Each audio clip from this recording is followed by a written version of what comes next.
winds of 500 miles per hour jump into a tiny fence. First up, the superbike. It's hitting nearly 300 in the air.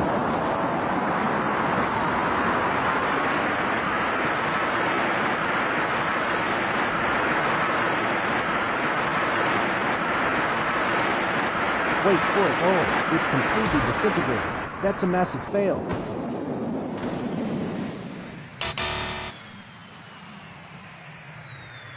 Now for the robot vacuum. Don't underestimate this little guy.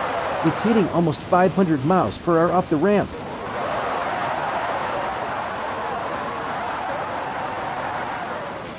Look at that stability. It's bouncing through the bushes. It's still going. It's actually cleaning the grass. And it stopped perfectly. The vacuum is the champion. Last chance for the Bugatti. It's heavy. It's fast, but can it handle the landing?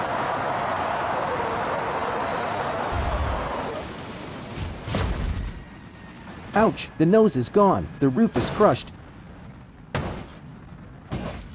And it's a total wreck. The robot vacuum actually beat a Bugatti.